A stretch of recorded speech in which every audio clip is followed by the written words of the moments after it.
Welcome to all our viewers to the Power of Inclusivity. My name is Tinoashira Chikuni, a human rights defender, activist, lawyer, and a member of the LGBTI community. With the Power of Inclusivity, we're hoping to bring out issues of political inclusion and involvement of LGBTI persons within the democratic process in Zimbabwe. As we know, LGBTI people and the communities that they come from are often stigmatized and discriminated within the country. And it is our hope that through these particular episodes, we're able to unpack on and explore ways that the community may be empowered. This episode is brought to you by the Development Institute with the support of the Canadian Embassy.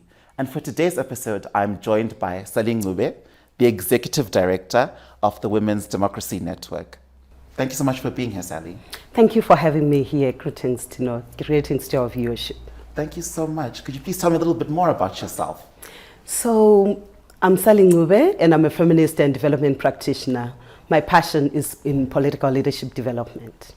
Wow, that's great to hear. And I'd really like to understand, what has your work been at country level around inclusion and especially in the political sphere within the country? We know politics is quite a topical issue in this country. And I'd like to hear from your own experience. What work have you done around that? So when we talk about political inclusion, the work that I've been involved in giving time is really around creating spaces to support leadership development in terms of training, coaching, mentorship, and also coordinating collective advocacy for political inclusion for women, young people, LGBT persons. So my work have really been around providing technical support, providing the coaching support, mentorship, and facilitating mediation and negotiation to open space to ensure that those that are left behind or those that are not yet sure if they should take up opportunities for leadership, we facilitate for the confidence building and mediate and create spaces. And not just putting in the ladder to get them there, but support them so that there is political sustainability. So just recently, I was also part of a national initiative where we are preparing for the 2023 elections. So I have been training quite a number of aspiring women candidates so that they are poised for political participation. Either they are choosing for going via the political party process or to run for political office as independent candidates. So even in civil society spaces, in student unions, trade unions, faith-based networks, I've then just worked on political leadership broadly because we locate that people are gifted differently. Some, when it looks into political leadership, their pathways are not necessarily the same as in just one way through electoral processes. But there's a whole broad avenue for participation in social movements, in faith-based networks, in civil society platforms. So that is the kind of work that I have been doing. And then pushing back when in moments where I would feel like the system, the structures, processes, or the law is really leaving others behind. So I've been very active at community, national, regional, and international level, pushing for an enabling environment that allows for equal participation and political inclusion. And then our context is, when it comes to political leadership, it is highly charged with hate speech. It's also charged with political violence. So I have been part of co-designers, coordinators, and establishing support mechanism for rapid response for those that are in the front line of political participation, so that when they are in distress, there is support mechanism in place to support them through their journeys. That's amazing. It's really great to hear the work that you're doing. And I think you sort of touched on the next question I wanted to ask was, what sort of has been your experience with current policymakers and legislators around inclusion of women as a general non-homonormative space and then the broader LGBTI community? What has sort of been their response to the work that you're doing? So what have been interesting to note by research, experience, and observing different cycles of elections, I have observed that when it comes to political power at highest level, there have been gross violation of rights, impunity around just leaving other people behind, because power and privilege has then confined it to be a preserve for men who are senior and who also have some history around the liberation struggle. So interestingly, women were also side by side with men in the liberation struggle. And quite a number of some men in senior power positions were even recruited and trained by women. But when it came to the independence time, it was no, you women go back home and cook. Or all of a sudden, women were no longer speaking good English enough, not educated, not trained enough for the power positions that have been put in place. So I would say our political culture and structure have been around substitution, not transformation. So within the Zimbabwean independence, it was just white replaced by black, you know, and male black, and male old black. Yes. Not women, not youth, far when we talk about LGBT persons. So the exclusion has been consistently at a very disturbing, actually frustrating manner. And then the experiences really have been around when we are at grassroots level, where there is frontline door-to-door canvassing for votes, for community support. You then see high levels of representation of women. And we have seen structural organizing of political institutions where there have been a three-tier kind of structures where there is the main structure that makes decisions. And then there's a sideshow of the youth structure where youth are being, please find attached youth. Right. And then there's a women's structure where it's a legal and assembly. So we then have realized that these are just side structures where that is managing the marginalized, so that they don't really find themselves in the main structure. Then we have seen also a deliberate invisibilization, if there's such a word, of the LGBT persons in political structures. So it's all just male and female. If you identify as other gender of your choice, you're not even in the statistics. So when we look into our electoral processes, the policy architecture, it just categorizes male and female by numbers, and it does not acknowledge other genders, which is really unconstitutional, because Section 56 is on inclusion and non-discrimination. So we have seen discrimination with impunity when it comes to the LGBT persons.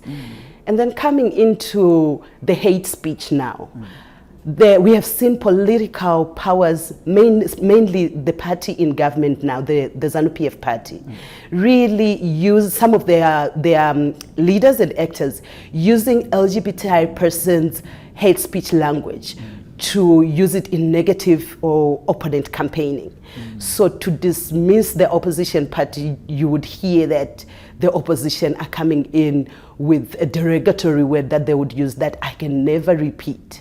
But they would use that hate speech to de-campaign the opposition, to reinforce stereotypes around LGBT persons, to push back the society and stereotypes. So those are some of the disturbing trends that we have seen. But post-2013 constitutions, we have seen work being done by the LGBT community in Zimbabwe and regionally and with other allies and partners, where we have seen the emergency of collective action to push back, to claim power and to position the LGBT community for political participation. Just this year, as Women's Democracy Network, we were excited to support the initiative by the LBT persons launching an academy for democracy and governance participation of the LGBT movement. So we are hopeful and optimistic, and we stand ready and resolute to support the community towards claiming the power, disrupting the structure, processes, and systems that marginalizes the persons. That's so amazing to hear about the great work that you have been doing. And maybe I'd also like to understand what has been the reaction or the responses from MPs now. Do you find that you've got, I mean, generally we do know about the negative responses from the political parties, from the political players, but are there any who are maybe pushing back with you, or have you found very little support in the work that you're doing? So the members of parliament are not a homogeneous group. So we have some that are reformists from within all the political parties. They respect human rights. They also connect as buddies, or they also have family members who are in the LGBT community. So we have seen some within who are very supportive, who really want to see the LGBT persons participating. But when it's about power, because they are sitting members of parliament, so when they begin to imagine their seats being occupied by the LGBT persons, you begin to see them being uncomfortable, you know. But you then see that there is political will that is verbalized in terms of come join, let's work together, this is your space, you have rights too. And then when it comes to political organizing, we then see people nicodemously trying to push back against because it's an issue of power, and they still also want to hold on to the spaces they occupy.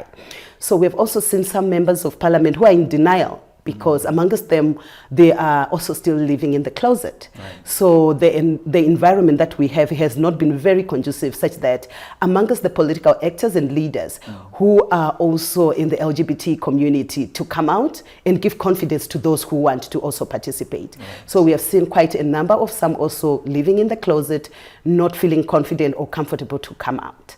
And then we have others who are in the religious extremisms, the fundamentalists.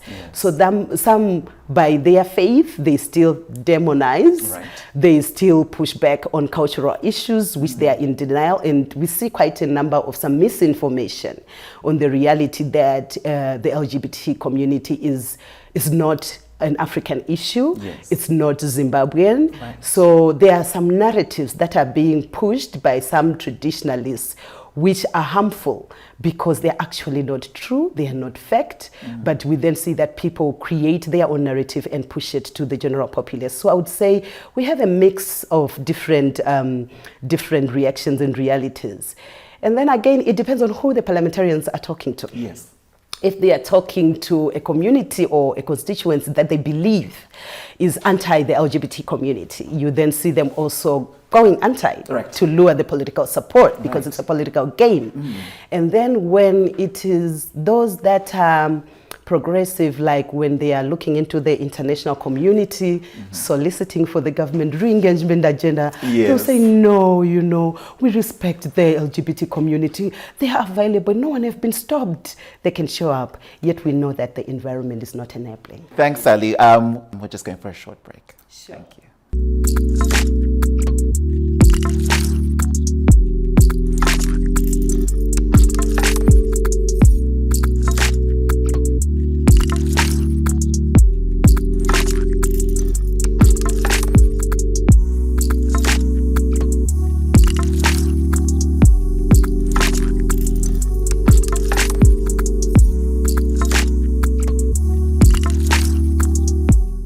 Welcome back to all our viewers.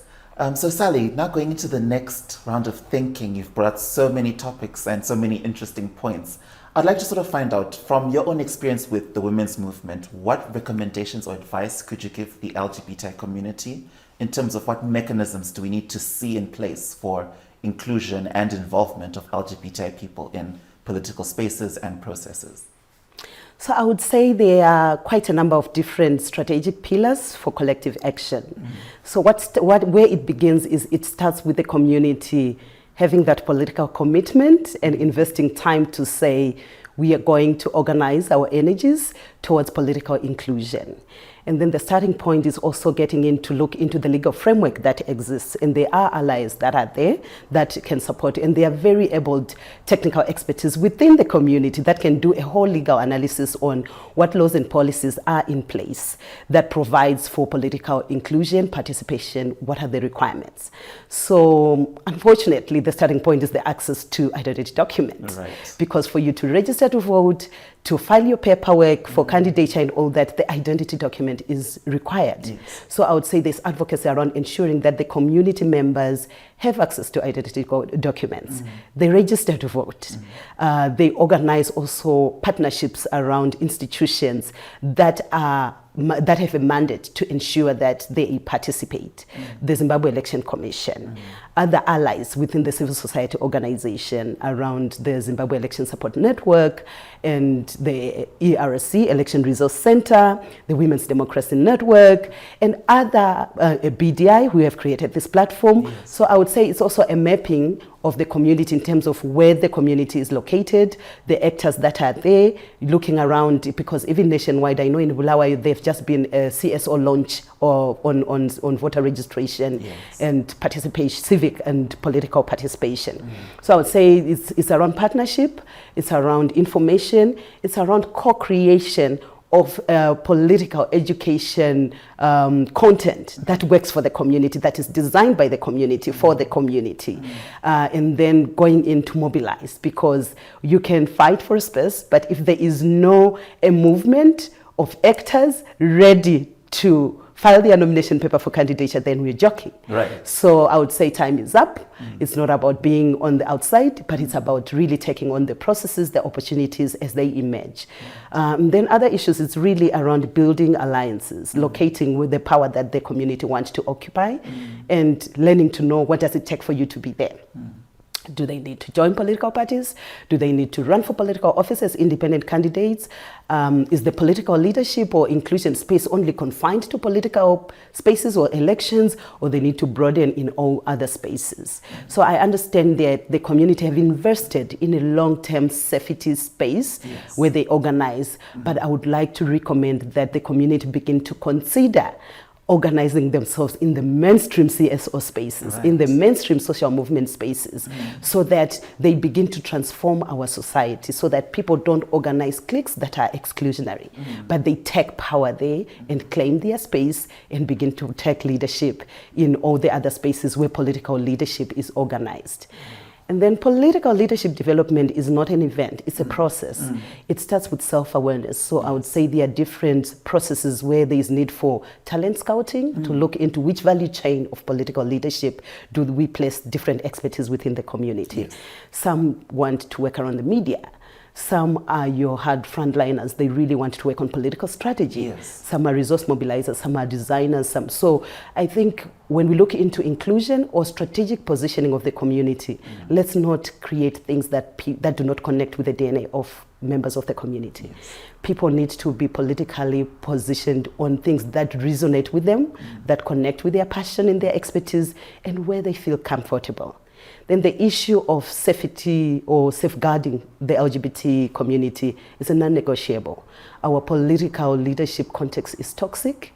It has hate speech. It also brings in the issue or drama of political violence. So a strong rapid response mechanism is required, so that for those that will show up to political leadership or inclusion opportunities, they have a rapid, efficient support system when they are in distress. So some of the issues is around the resource base. Campaigns, participation issues have a cost implication.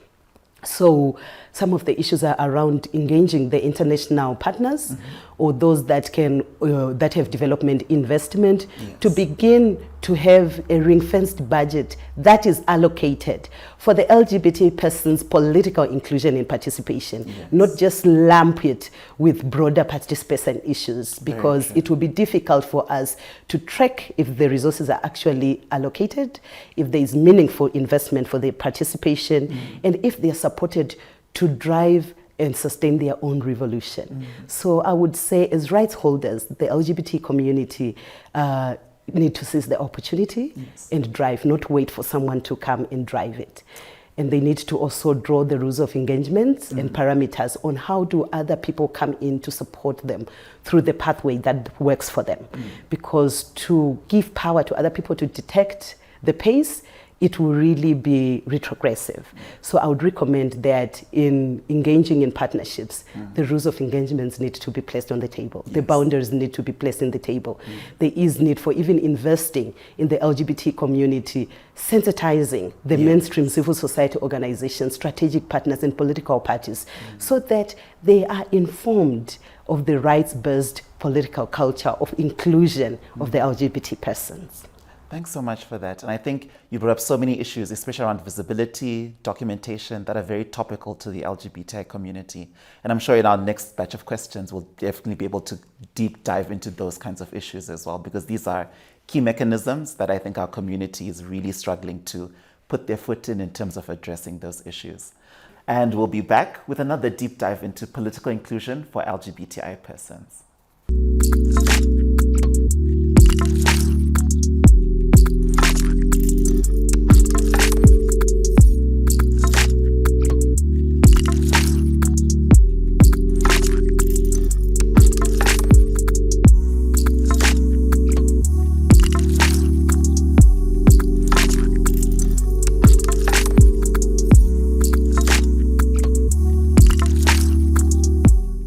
Thank you, viewers, for joining us again. And Sally, once again, thank you so much for giving up your time to be here and share your insights and your advice for the LGBTI community around political inclusion. So as we had mentioned in the last segment, you'd begun really doing a deep dive around visibility, safety and security, as well as the documentation that LGBTI people need. I'd really like to hear your thoughts around, especially for trans and intersex persons who struggle to access documentation. And I know there's been a number of initiatives around women's politicking and getting documentation. What advice do you have for the LGBTI community around being able to access documentation so that we can be a part of the political process? So I would say the issue of access to documentation is a continuous advocacy issue. So what the starting point could be the issue around consolidating what are the issues that are affecting the LGBT persons to access documentation. Is it about costs? Is it about the requirements? Is it about the administrative process that the Registrar General's office and its structures are really being exclusionary? So after doing that analysis of what are the issues, then it will be easier to then build alliances and partnerships for collective advocacy and even considering strategic litigation because the Constitution is clear. So these are some of the things that the community need to consider, pushing back through the law, through the justice delivery system, so that there is a ruling that enables the review, the repeal of all laws that are retrogressive, because there's the supremacy of the Constitution. So any practice, any law that is not inconsistent with the Constitution is null and void. So if there are any still emerging administrative practices, attitudes of duty bearers, and any requirement laws that are really standing between the LGBT persons and accessing documentation, I would recommend that the community do consolidate those issues and work in partnership and alliances with policymakers, with relevant structures, and in alliances with other actors so that it is addressed. Because until it is addressed by law, it will be difficult for us to continue venting and feeling pity for each other. This is the legal battlefield that we need to push back so that it really works. So what will be key is to really get an understanding into, because I believe the LGBT persons, they are not a homogeneous group. Each case have got different issues. And there are institutions such as the Zimbabwe Lawyers for Human Rights who are available to provide legal services to support for strategic litigation that will bring in a legal ruling, that will bring in a transformation in our legal spaces. And then on other practical support mechanism on access to documentation, because we believe that accessibility of offices or of services for access to documentation are also challenging. So some of the requirements would require probably the traditional leaders to provide some paperwork. Yes. So I think on other practical tools, the LGBT community needs to organize a rapid support system, or to also provide, in partnership with other organizations or paralegal or community-based contacts who are able to support where there is need for other preliminary paperwork that have to be a supporting document for the LGBT persons to access documentation. And then on issues of course, I would then call on development partners and other allies that are supporting the LGBT persons and the private sector to begin to also look into corporate social responsibility of dedicating resources to ensure that there is transport cost, any other paperwork costs that will support the LGBT persons from marginalized communities to be able to make it to the offices or centers where they can access their documentation. So there are a wide array of challenges that sometimes stand in between people accessing documentation. Yes. Some have to do with the death certificates of their parents. Yes. Some have to do with other required supporting mechanism. And if you have the intersectionality of you are in the LGBT community, you are a migrant, a farm worker, where we have had quite a number of farm workers who migrated to Zimbabwe.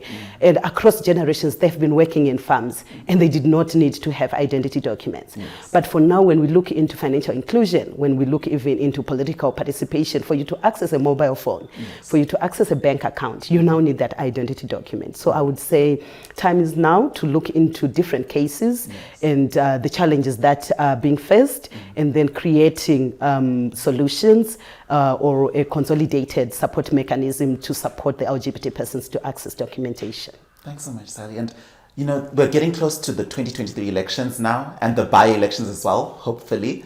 What advice would you give to the LGBTI community and also to parliamentarians and other political players as well in terms of making the environment a safe and inclusive one for LGBTI inclusion and participation? So when we talk about elections, they are a cycle. There's a pre-election period, there's the election period, and there's the post-election period. So I would say now that we are in the pre-election period, there are issues around voter registration. So there's need for the LGBT community to really ensure that they're registered to vote. And when they're registered to vote, there's also an issue of political parties beginning their candidate selection process. So their primary elections, some have their own different defined mechanism for candidate selection. So for the LGBT persons who have an appetite for running for political office, as councillors, as presidential candidates, as members of parliament, I would say time is now, the law is clear on what is required.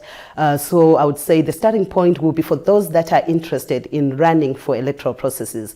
As they prepare for nomination court processes, they need to follow the processes. When the nomination court is called for, they need to ensure that their paperwork is ready.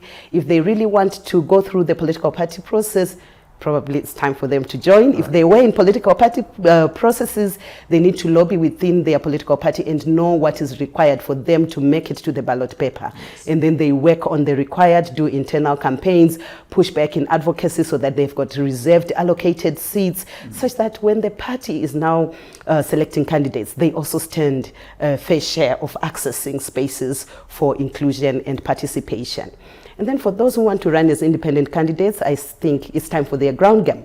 Because for you to win an election, it's a game of numbers. Right. You need to ensure that you have registered voters that are going to nominate you for the nomination court paperwork. You also need to ensure that you have mobilized communities to have the voter constituency, that you have the numbers to make it. So the campaigns, I would say, starts now for you to canvass, have voter contact, mapping your constituents, knowing what people want. Then they design their campaign messaging, their resource mobilization, and their alliances or other third-party endorsement actors to support the campaigns.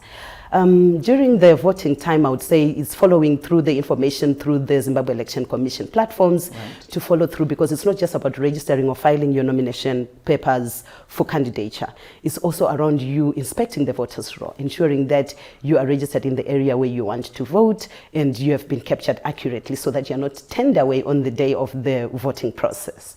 And then for them to turn out and vote on the day of voting. And then after that, to ensure that they monitor the process and reflect as a community in terms of what worked for them throughout the election process and what reforms they can collectively, push for. There are opportunities also in civil society around observing and monitoring elections if they are LGBT responsive, or address their issues and concerns. So I would recommend that the LGBT persons consider partnerships or affiliating to other existing election work platforms, such as those that are provided by Zimbabwe Election Support Network. So they can organize themselves and affiliate. And they also stand a chance to also be deployed under the broader observing missions. So they'll need to also observe, because participating in election process is not just about you being a voter and a candidate. You can also be an observer and observe. You can also be a polling agent. So for the LGBT persons who have political candidates of their choice that they want to support as campaign actors, as polling agents, there is an opportunity that they can also contribute to the electoral processes and take up all those roles and support the party of their choice and support the candidates of their choice and run advocacy campaigns through the election process. Thanks so much for that, Sally, and thank you so much for coming through today and giving up your time and your great knowledge around democratic processes and involving minority groups in it. Really, thank you so much for that. Thank you, Tina. Thank you so much. And thank you to our viewers for joining us today at Biotic Development Institute under the Power of Inclusivity project. We hope that the community takes up this call to action. As Sally says, the time is now. And we again thank the Canadian Embassy for the support around this particular program. Thank you so much, and see you in our next episode.